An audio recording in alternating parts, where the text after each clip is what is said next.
সেই কাফনে পেঁচানো মানুষটা উঠে বসেছে।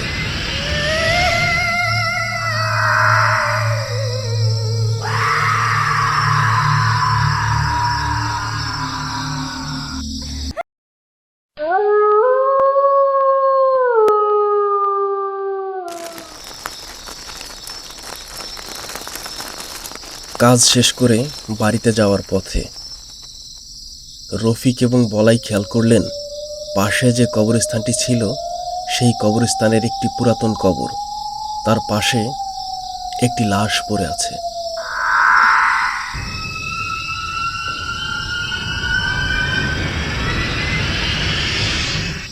এটা দেখে তারা দাঁড়ালেন এবং একে অপরকে বলতে লাগলেন, উস্তাদ, এইখানে মনে হয় না দাঁড়ানোই ভালো, কারণ এত রাইতে কষ্ট কইরা বাড়িতে ফিরতাছি। এখন ওইটা কি লাশ নাকি অন্য কিছু, সেইটা আমরা কেমনে বুঝবো? আরে বলাই, তুই এত চিন্তা করতাছিস কেন?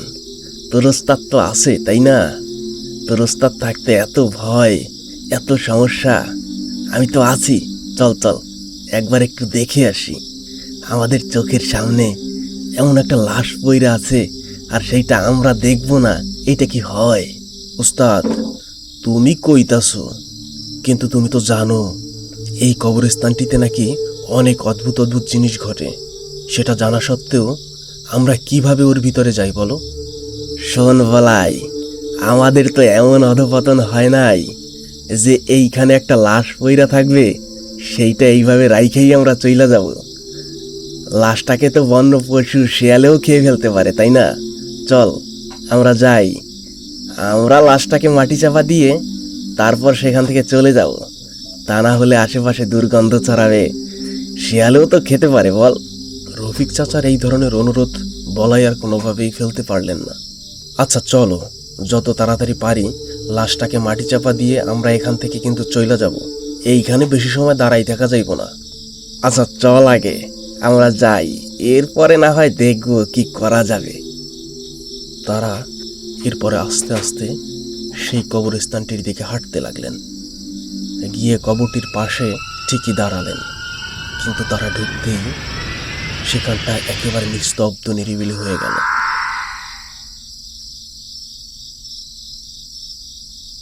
চারপাশে বাতাস বইছে, বাতাসটি ছিল একেবারে ঠান্ডা। মনে হচ্ছে বাতাস তাদের গায়ে লাগায় শরীরটা একেবারে হিম হয়ে গেল। কিন্তু তারপরে, উস্তাদ চলো, যত তাড়াতাড়ি পারি লাশটাকে মাটি চাপা দিয়া এইখান থেকে চইলা যাই। ঠিক আছে। এরপরে তারা খেয়াল করলেন লাশটা কাফনের কাপড়ে পেঁচানো, কিন্তু কাফনের কাপড়টা ছিল নতুন, কবরটা ছিল অনেক পুরানো। দেখতাছিস রে বলাই, লাশটা এইখানে পইরা আছে। এত রাতে লাশটা এইখানেই বা পইরা আছে কেন? এখানে কেউ কি আসে নাই সাথে? আমি তো কিছু বুঝতেছি না। আমি কেমনে কমু জানি না ওসব। আমরা তাড়াতাড়ি লাশটাকে মাটি চাপা দিয়া এইখান থেকে চলো। আমার কিন্তু ব্যাপারটা একেবারে সুবিধার ঠেকতেছে না। এত কথা না কইয়া তুই লাশটার মাথার দিকে ধর, আর আমি পায়ের দিকটা ধরতাছি, ফালাইয়া মাটি চাপা দিয়া দেই। আচ্ছা আমি ধরতাছি, তুমিও ধরো। এই কথা বলে যখন তারা লাশটিকে ধরতে যাবে তখন তারা ভালো করে খেয়াল করে দেখল লাশটির মাথার দিক দিয়ে কেমন একটা ধোঁয়া উঠতেছে। সারা শরীরে কাফন পেঁচানো, কিন্তু তারপরও মাথার দিকটা বোঝা যাচ্ছে। মাথার দিকে কেমন একটা ধোঁয়া বেরিয়ে আসছে, মনে হচ্ছে তার মুখের ভিতর থেকে বাইরে গরম ধোঁয়া বেরিয়ে আসতে লাগলো। ওস্তাদ তুমি কি দেখতেছো ওর মুখ দিয়ে কেমনে ধোঁয়া বাইরেইতেছে? ওরে বলাই, আমিও দেখতাছি, কিন্তু এইভাবে ধোঁয়া বাইরেইতেছে কেন? এর তো কোনো কারণ বুঝতাছি না। কারণ বোঝা দিয়ে কাজ নাই ওস্তাদ।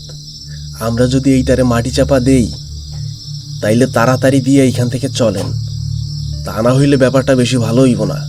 এরপরে তারা তোড়জোড় করে সেটাকে ধরে যখন মাটি চাপা দিতে যাবে তখন হঠাৎ করে দেখলেন সেই কাফনে পেঁচানো মানুষটা উঠে বসেছে।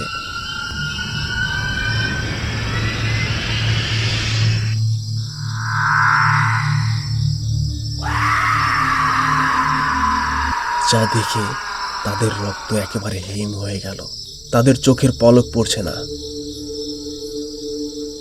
এক পলকেই তাকিয়ে আছে সেই লাশটার দিকে। মনে হচ্ছে তারা ধ্যানে পড়েছে, কিন্তু আসলে তাদের সাথে কি ঘটছে তারা নিজেও জানে না।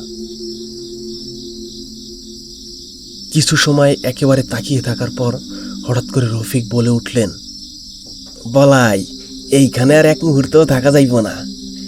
এইটা আসলে লাশ না, এইটা একটা শয়তান। ও আমাদেরকে ধোঁকা দিতে চাইতাছে। এইখানে যদি আমরা থাকি তাইলে ও আমাদের ছাড়বে না। উস্তাদ, তাইলে আমরা কি করবেন? এইখান থেকে কি এখন দৌড়েই পালাইবেন? পালাই আর কই যাব? ওর কাছ থেকে তো আর আমরা পালাইতে পারবো না। ও তো আমাদের যাইতে দিবে না। তুই মনে মনে দোয়া পড়তে থাক, আমিও দোয়া পড়তে থাকি। এই বলে তারা কিছু একটা পড়তে লাগলেন এবং আল্লাহকে স্মরণ করতে লাগলেন।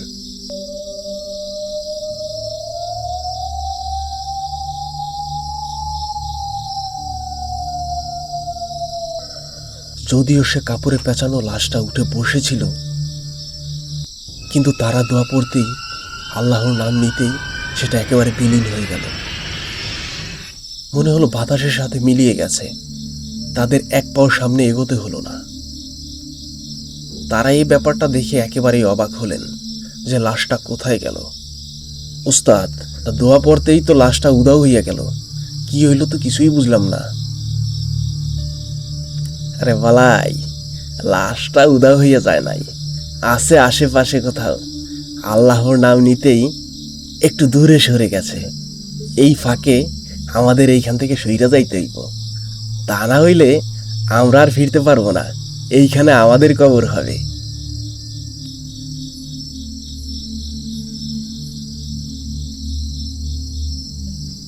এরপরে রফিক আর বলাই খুব দ্রুতই সেখান থেকে পা চালিয়ে সরে গেলেন। এটা ছিল তাদের জীবনের একটি অন্যতম ভয়ঙ্কর রাত। এখনো তারা ভুলতে পারেনি।